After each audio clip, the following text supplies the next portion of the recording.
We here, baby. We live. Let's make the shake. Listen, this is season 2 and of the High Performance Leadership Podcast. Listen, season 1 was really special. It was something that I had in me for a while, and I wanted to make sure I got out to the world as we go into just another level of leadership in life, in business, and self control, even being able to be a leader of thyself. So that first season, it was 8 episodes. It's over 700 some downloads. Nice. So really, really well. And for it to be just like fresh all over again, and I was happy that we got that up out of us. We got that the world letting everybody know again what Major Prep is all about, what Train for Triumph is all about. And now we're here for season 2.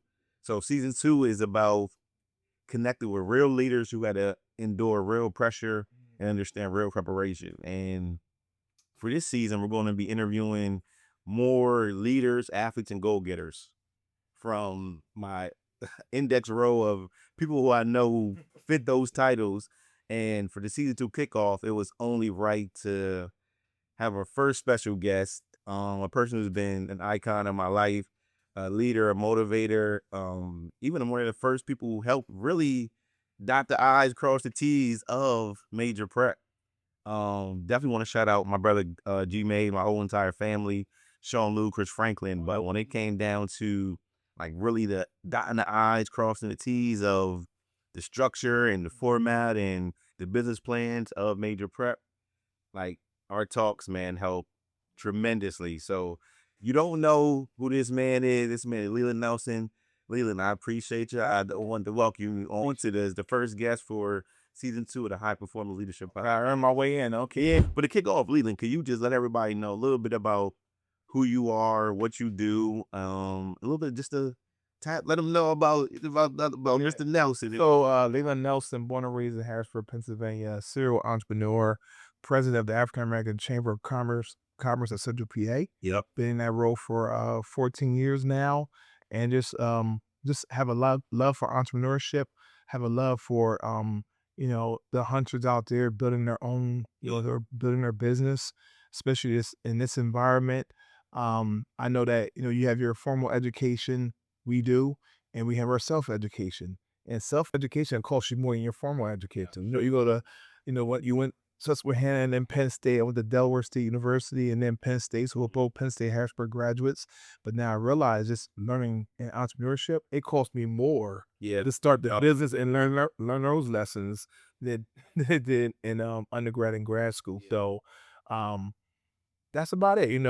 Just building a family-owned business. We have a company called Dirty Dog Hauling, been around for 20 years. Yeah. And a company called Think Tank Consulting that's been around for 7 years. Management consulting company, advisory services, IT staffing, intelligent automation type stuff. So on top of that, I'm a wrestling coach. We're entering our 17th season with the elementary kids. So I tell everyone I earn my sleep. I've been saying that for years, since college. When I lay down, I deserve to be in that bed. And the goal is to get out of it and get back in.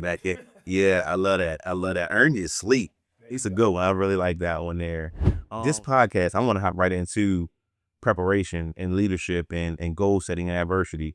So first and foremost, we got a little history about you, but now I really want to dive into like what made you become an entrepreneur, what made you step into a leadership role. So, they said, necessity is the mother of all invention. I've tried all the jobs, and coming through high school, both Harrisburg School District graduates, prior graduates, wanted to buy a car. My dad said, hey, if you go make this money, I'm going to show you the family business. At that time, I couldn't do taxes, but I could take pictures. Yeah. Before our cell phones, it was a Polaroid camera. That Polaroid camera, being able to take a picture, give it to someone, put it in the frame. And the night everybody had to fly. We have fly cars now, but it was really unique cars. Yeah. It reminds you of the whole paid in full thing. Yeah. With the basketball games, when Robert Tate was there and Dan Bowie and all them guys, Eddie Kawa and the whole basketball team. I'm missing some people, but they showed up to the Camp Curry Elementary. Everybody was lit. But I learned that you have a demand and you had a supply. So we were the supply to that demand. That demand was Friday. People went out. Before the days of just going social media, a lot of the local business owner owned bars. Yeah. And at the time, it was like 20 bars in the city of Harrisburg, corner bars, Yeah. like a Cheers, somewhere you could stop in, have something to eat, have something to drink, and close out your week. And they were getting dressed. They want to have a picture. So when we circled around, hey cameraman, and when I went out with my dad, I was like, wow, everybody knows this guy. And I was all shy to take pictures, but it opened me up to, hey, people have everything you need, and you got a closed mouth don't get fed. So when I take a picture, and before you know it, I got money for my car, took that camera to Delaware State University, met a guy that was taking pictures just like me, shipped my stuff down to my dad, shipped everything down to me at Delaware State. I never called him for money. Wow. Never. I got my camera, got my film, got me the backdrops, and realized that entrepreneurship was, man. But you see at those colleges, someone sold snacks. Yeah. Somebody did hair, someone did nails. Before you know, I went to Delaware State, but then at Lincoln, you had Joker there. Yeah. And Joker, he made, you want a hot dog? Well, yeah. Well, what's a calf? Nah, my man down the hallway got a hot dog. Got hot dogs for you. Yeah. Okay. But Joker was doing the bar. Oh yeah, Joe always been a So come back from Delaware State, I was stopping there. He was like, "Oh, this is my man from Harrisburg." He would be in the bathroom. It'd be people all on the stalls.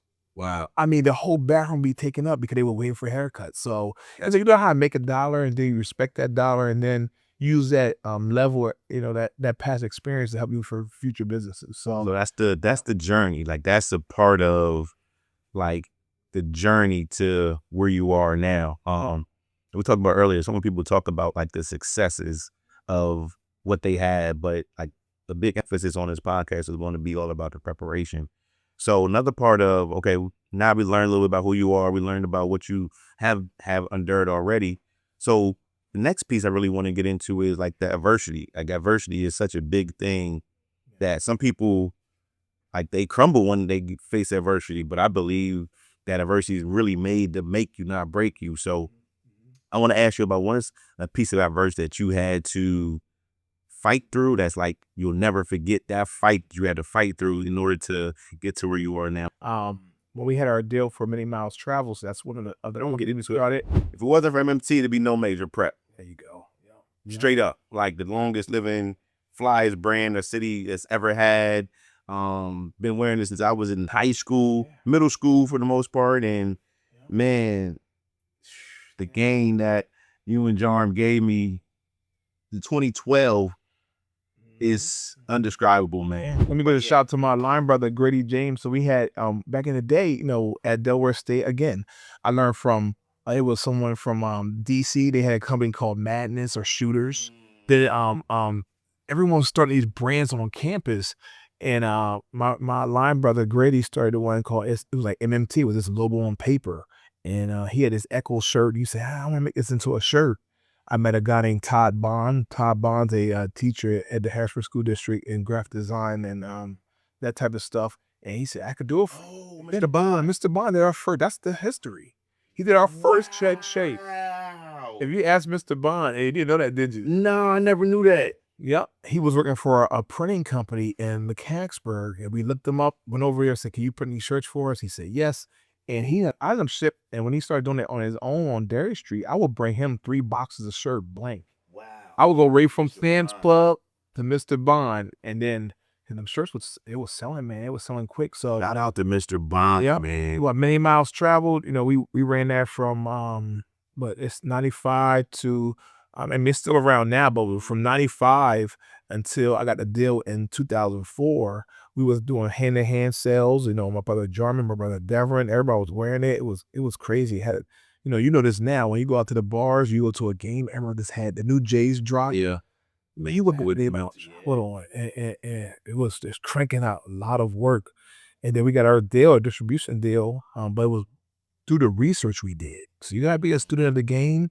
The adversity in that was they told us 18 months. At the time, it was like '05 to '04 to '05. Everybody went from these jerseys, wearing throwback jerseys to like and they was just talking about this. Not Irv Gotti, his brother was talking about this on the podcast. Yeah, he said Jay-Z said, I'm 30 plus, give me a fresh pair of jeans and a button up. That took the whole market. Yes. That's it. I'm here to tell you. Yes. You never see a market shift as somebody shift the market so fast. I went to the Vegas show one year. It was like all hip hop, big baggy, we were right in there. The next Magic show, everybody had this, cuff-link shirts, red stitch, green stitch, changed the whole market. Now it has leveled itself out, but back then it was like if someone that was of influence said something, it could change the market and change in a quarter it could change it. And everybody was following suit. So, that was my adversity. When that happened, they said, well, we got to let you go. The sales not what we thought. They gave us our inventory, came back to Harrisburg. Didn't really take a long time to think about it. Came back and said, hey, we'll just put it back in our store and sell it. So it was still selling. We had some stuff going at Sneaker Villa, and we had distribution down the Dr. J's and some places in DC. Yeah. And then when I went to this IT company started by my colleague from KPMG, where I used to work in accounting, was the CEO. He brought me over, but they got acquired and they got let go. So in like a 6-month period, we got let go from our clothing distribution opportunity to my IT job, and then. But when I started, I had real estate at the time too. So when I started doing real estate with my boy Larry Brown, Sabo, he was rolling with me, man, heavy. And I said, hey, I told my realtor we bought stuff from. I said, if I'm gonna use you as my realtor, Fred Humphrey, Ilana Humphreys, though. Yeah, husband. Yeah. I said, I want you to use me for your hauling. So he said, okay, I got one for you. And got let go in September of 2005. I called him and said, hey, that job we want to do on Saturday, we could do today. It was a Friday. Got right to it, have it stop. So sometimes not sitting on you can't sit and have a pity party. You have some time to regroup, but sometimes momentum you got to keep up. So what we did was like, hey, you know what? They say lemons and lemonade. Okay, whatever. We're going to keep it moving. And I knew that that offering, I was doing a Mr. Pig, Pig hauling. We was using his trucks. Yeah, go ahead and start your own. There's enough out here from all of us. He was one of the few in the city that's doing it professionally. And when we got on, he welcomed us. It was enough work for everybody. So had the adversity, work through it. You got to work through it. You're going to have to go through it. And go through that adversity, come out on the other side. No one's without no adversity, right? So that's how you deal with it. So that's what we've done. Dealing with adversity, I know we have something else in common too, was just a family dynamic of brothers, of teamwork, of unity, and then also both of our fathers passing away. How did that impact you? How does that drive you now? And how did that shape you also to who you were? But also, along with that, what's maybe one or two of the life lessons he taught you that you still carry till to this day? Well, the first thing is, our dads were just, we admire our dads. You know what I mean? They taught hard lessons. The story you talk about, like your dad. If he came home and your mom said something happened, you still gotta go see him. Yeah. I can remember going out and like, oh, the day's good. My mom told my dad something happened. It can go all day, but the end of the night, you got still see him. So, tough love, but knowing that how hard he worked. I heard a story of him being the oldest in his family, paying his way through college.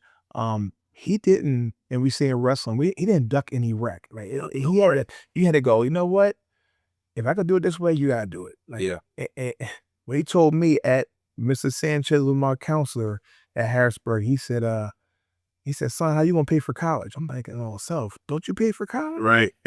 No, he said, get on campus, have Mr. Sanchez.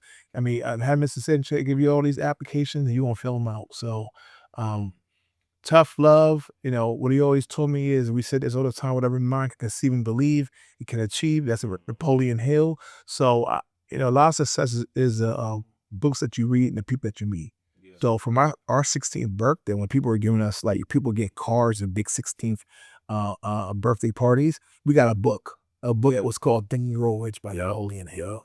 And when I read that book, I read it in college. I read the one by Dennis Kimbrough. I stripped my wife. It was all beat up.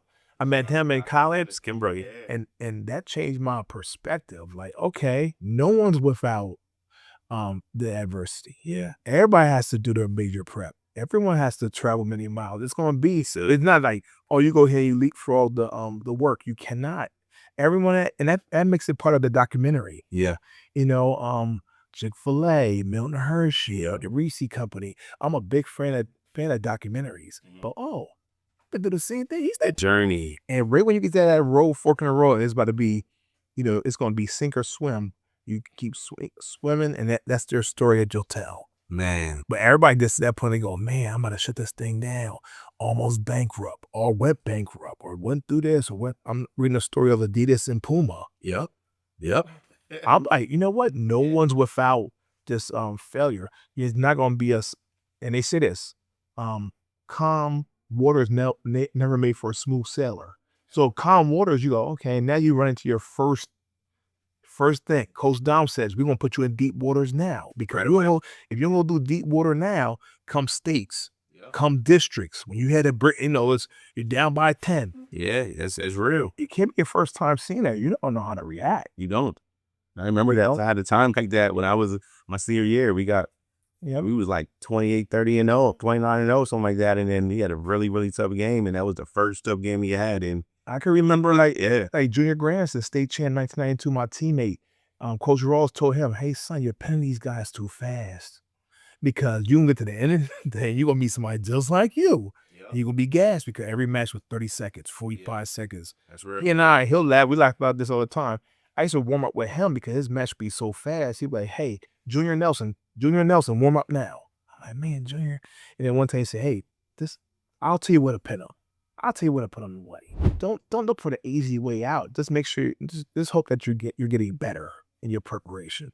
Not just like, hey, I want it to be easy. It's not. These workouts I'm doing that with Jawan. Shout out Jawan Scissor, man. Man, I get my teeth kicked in 3 times a week. I'm here to tell you, He says, just work, you know what I mean? So look at his story and how he pivoted, and I became a fan of what he was just doing, what he did on my wrestlers, and then look at his own story. Yeah. But you look at it, it's not over. The chapter's not over.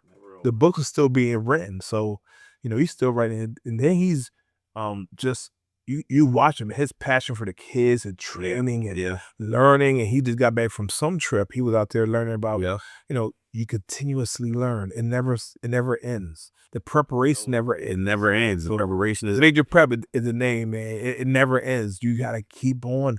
Matter of fact, the deal I had with Many Miles Travel, the guy asked me, how do you know so much about this industry? Mm-hmm. I did my research. I did my preparation. He started finding out questions I was able to get my answers to. You're like, well, how'd you learn that stuff? I learned from college to research the company before we did our audit. Yeah. To that same skill set, and that's what everybody should learn too. Transfer your skill set. 100%. Transfer your skill set. You can do it for them. You can do it for yourself. Yeah. We got these jobs and go, I don't know what to do. Well, do the same thing.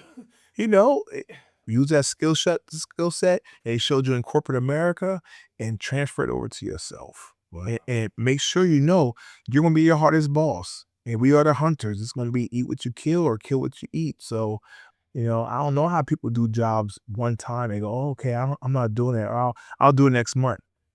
Yeah, I'm thinking we gotta make this money every day. Yeah. We gotta build a system. So as we talk about that, how important is discipline and faith though? Yeah, faith is very important.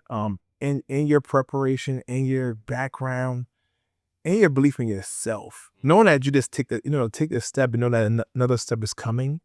And I don't profess to know it all, but I profess to keep on trying. Like, okay, that didn't work. Let's do this. Or, okay, I got thrown for a loop this way. You know how many losses we've taken? I used to come back home from a day's work and my lights would be off.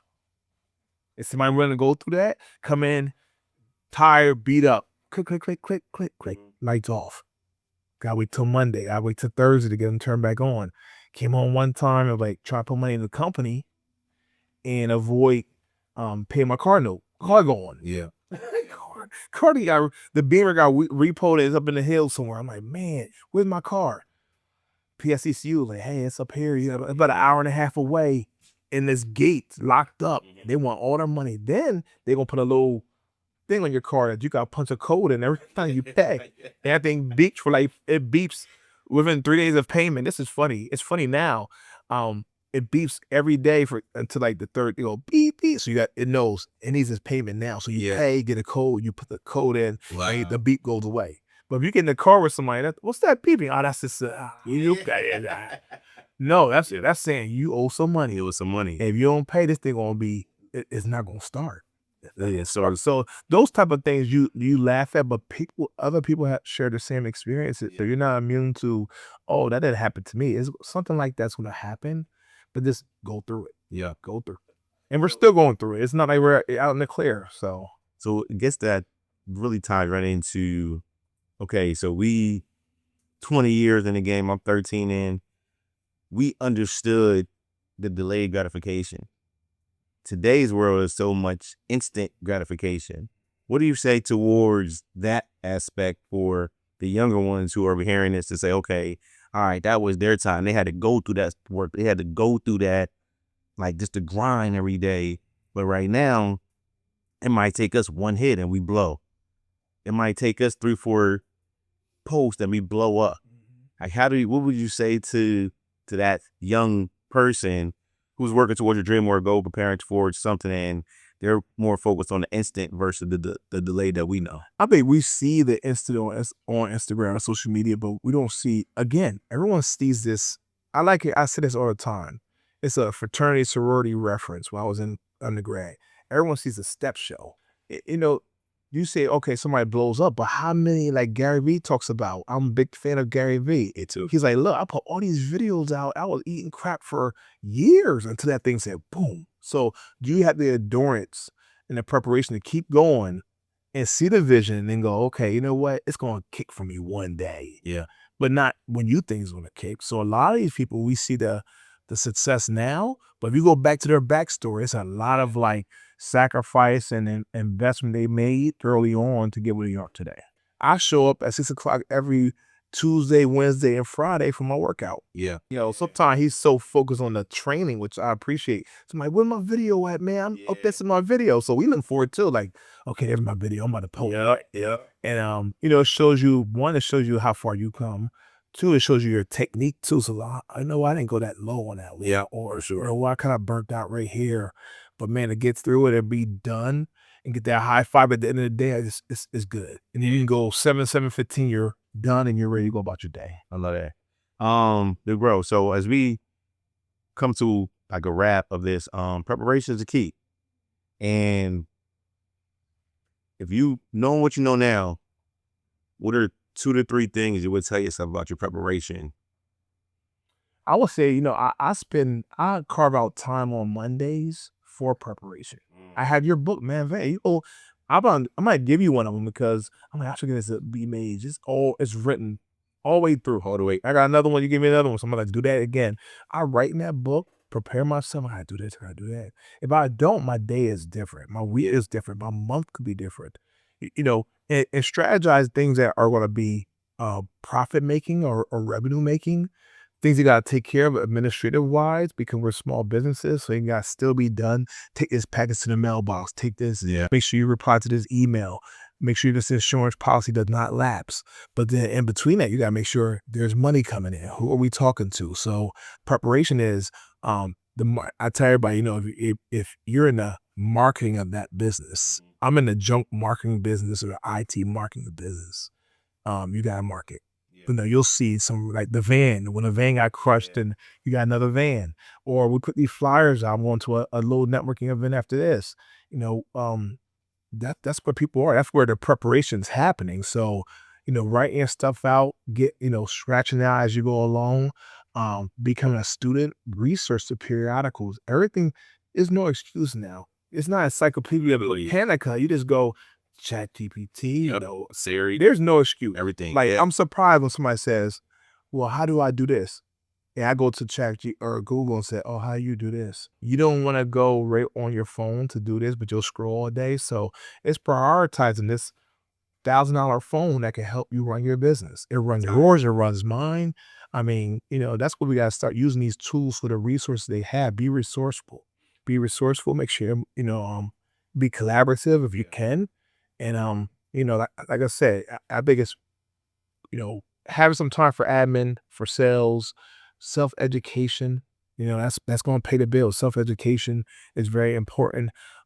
We talked about that. You went to the magic show. I went to the magic show. Jawan just got back from a conference. You got to go to these conferences, pay for these ebooks. Yeah. There might be one thing in that $39.99 book that I say, oh, I forgot about. Yeah. And that one thing will make me I'll pay myself back 10 times over. 10 times over. So put some money to the side for that self-education, for that investment in your business. And I think most people could do it, but it's gonna come down to execution. Yeah. I see a lot of people that small businesses that they want to do a lot, but when you look at their execution, and that's why I always commend you on it, like you will execute. A lot of people, why this? Why you ask me the question, I'm trying to tell you what I know. Yeah. If you listen to this, you can pivot away when you get through there, but get through there first based on other people's experiences. You been there with my the summer camp program with your like you just learn. Them kids, they listen, they learn, and they see the outcome. They start from scratch, go all the way through, come out and learn. And that's the type of stuff I applied mathematics, applied communication. We throw some adversity in there. Yeah. They don't get the whole thing laid out for them. We won't give you some rigor in the process. So first off, before we wrap, like, how can they connect with you? Well, I would say Instagram is Lee Mills, LeeMillz 96. I got that name because they used to call me Lee Millions on campus. So it was funny because a lot of people, like I said, they had small businesses, but I had this network. We were at Cheney, University of Delaware, Westchester, Lincoln, Dell State. And I would have photographers on each campus. That's cool. It was interesting. I used to get, envelopes put under my door at the dorm and it's come in like, oh, how much is it? Look at it. Okay. And then come back to Harrisburg, do the prom and make a couple $100. So I was never without money. And that skill set allow you to, if you bring a skill, it's going to help you pay a bill. Pay a bill. Yeah. I love that. Yep. Leland, so I appreciate your time. I wanted to, again, make sure that you were the very first guest on High Performance Leadership Podcast. Appreciate it. As we're bringing on different leaders, athletes, and goal-getters. I wanted to make sure I gave you your flowers, man. And I tell you every year, all the time I talk to you, man, like I 100% greatly appreciate you, your mentorship, your belief in me, my family, Major Prep, and along with everybody else in the community, man. You do a lot. You're a pivotal person, a transformational person in our community, man. So I think to make sure I gave you your flowers for that too, shit. You got it. This is season 2, episode 1, High Performance Leadership Podcast, where we're going to be meeting with real leaders who had to endure real pressure and know what real preparation is all about. Listen, stay tuned. Make sure you subscribe, share with a friend, share with a leader, share with an athlete, share with a go-getter. Make sure you get your Train with Time copy. We almost had 10,000 books sold.